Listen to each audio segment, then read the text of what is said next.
Assalamualaikum warahmatullahi wabarakatuh. Eh, Kembali lagi dengan saya Wahyu Aldi Widianto. NIM 1805 1204 043 pada mata kuliah perancangan manajemen dan analisis jaringan. Pada video kali ini kita akan membahas mengenai routing dinamik menggunakan OSPF.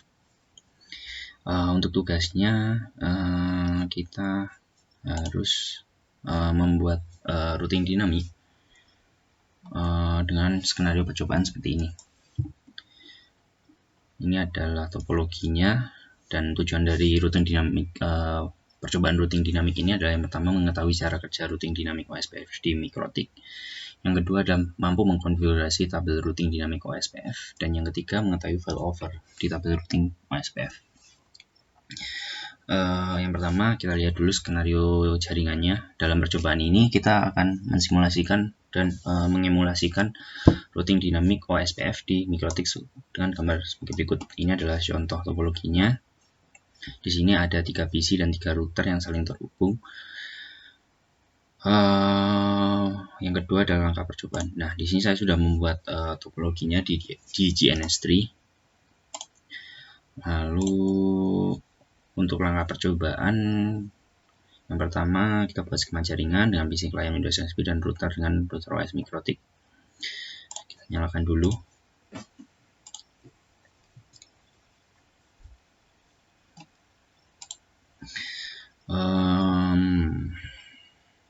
Kita tunggu sebentar.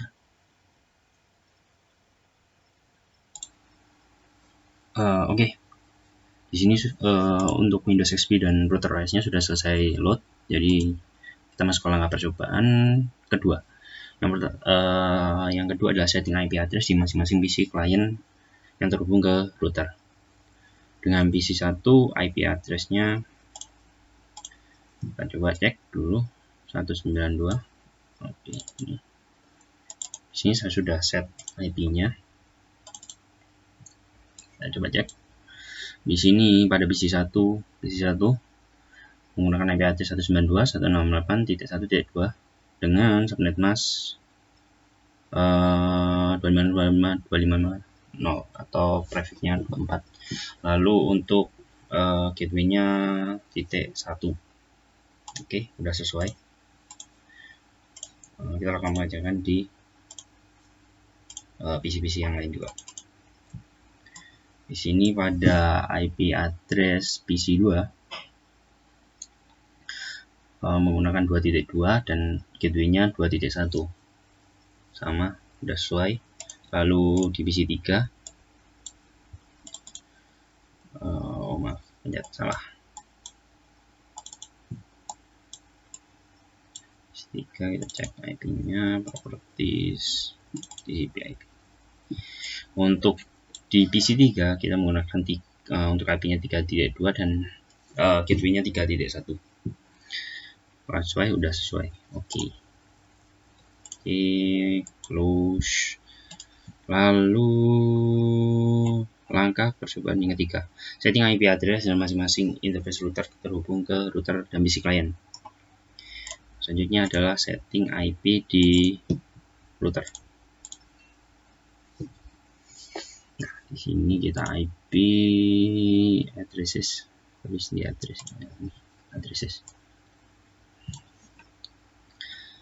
Di sini address-nya saya cukup ngacak, jadi agak berbeda, tapi intinya ada 12.12.12.1, ada 13.13.1, dan ada 192.168.1.1/24. Ini terhubung ke PC, ini terhubung ke PC 3, dan ini terhubung ke router 3, dan ini terhubung ke router 2.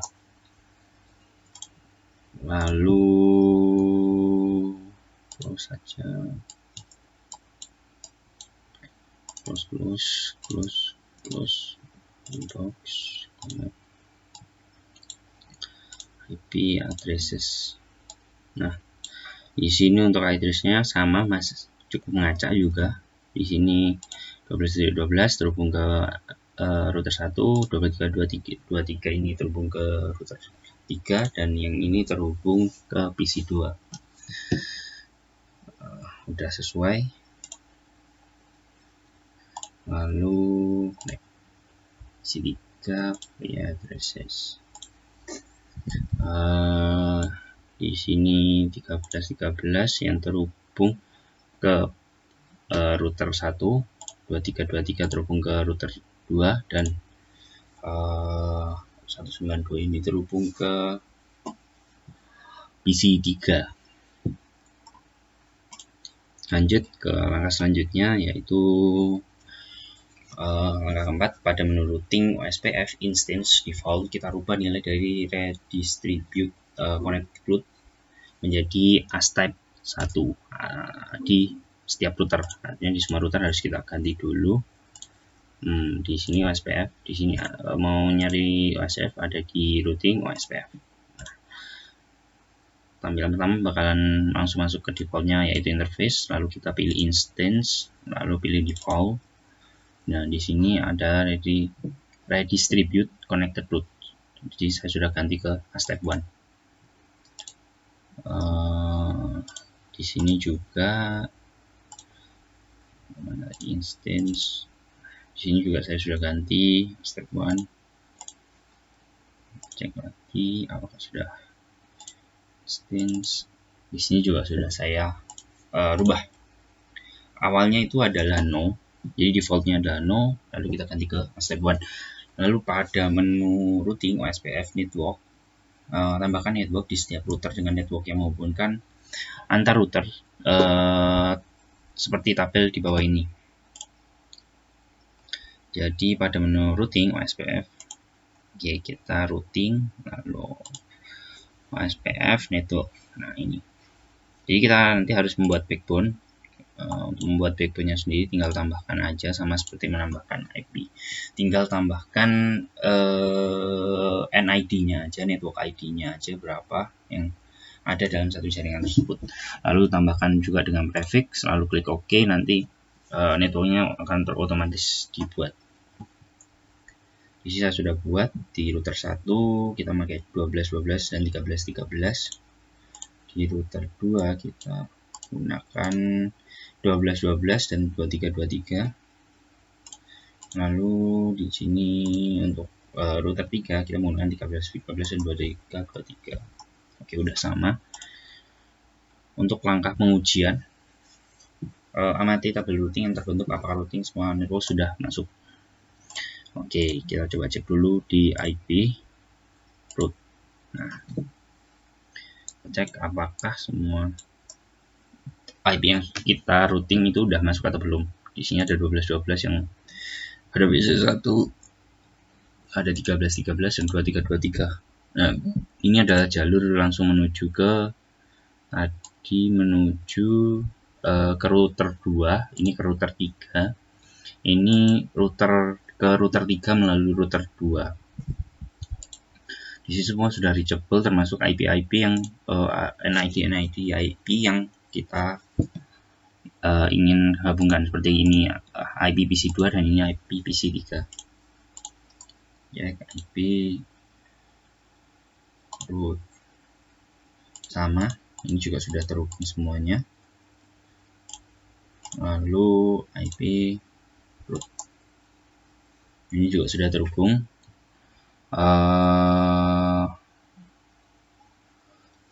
Untuk langkah selanjutnya kita melakukan ping yang sesuai dengan tabel berikut. Oke,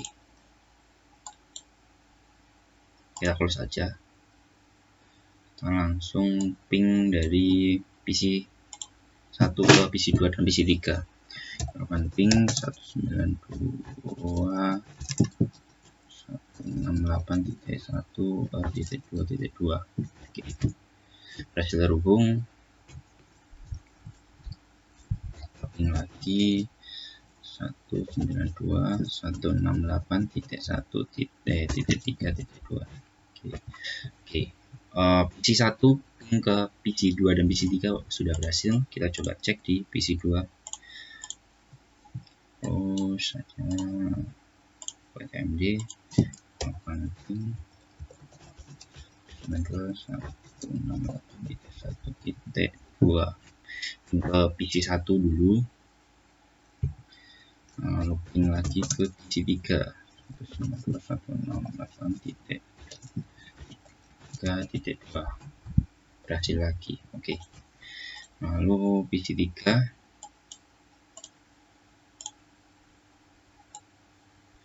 192.168.2 ping ke PC 1, lalu ping lagi ke PC 2, ping 192.168.2.2 lagi, berhasil lagi. Ping sudah berhasil.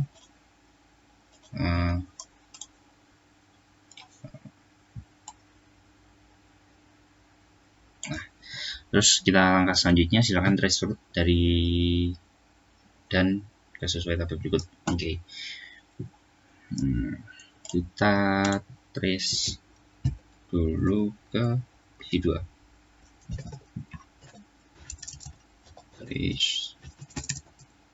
Tracer. Oke. Nah,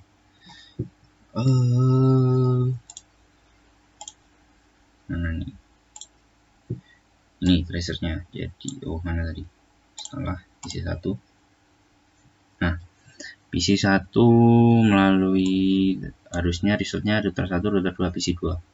Di sini IP router 1, lalu ke router 2, lalu ke PC 2. Sudah sesuai. Kita tracer lagi. Reset.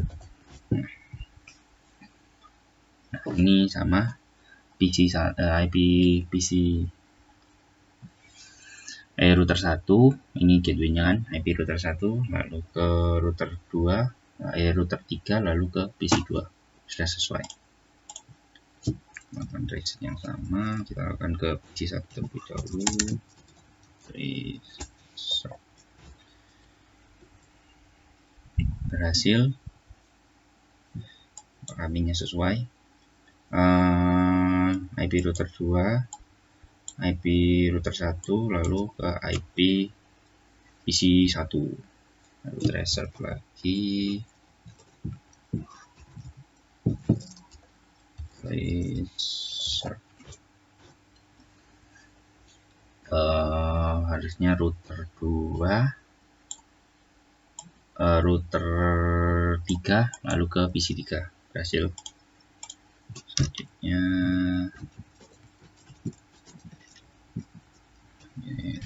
trace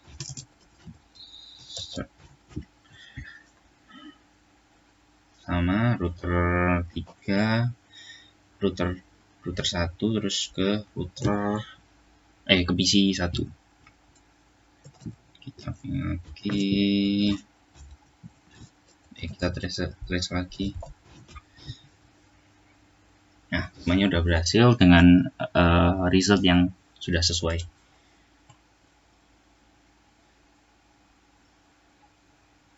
Lalu jika hasil dari tabel di atas digambarkan, maka akan berlalu diagram routing seperti berikut. Oke, udah sesuai dengan jalur routing yang ada di sini, di mana PC 1 ingin melakukan pertukaran data dengan PC 2, maka dia akan melewati router 1, PC 1, router 1, router 2, lalu ke PC 2. Sama halnya dengan yang lain. Lalu ada tugas 4, coba putus kabel jaringan dari router 1 ke router 3 dan lakukan reset seperti pada langkah pengujian di nomor 3.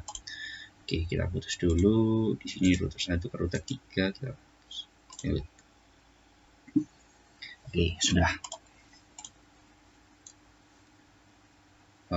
Biasanya secara otomatis kan kita pakai dinamik ya, jadi secara otomatis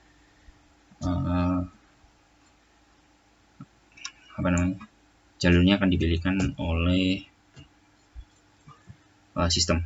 Terus kita coba reset ke C2.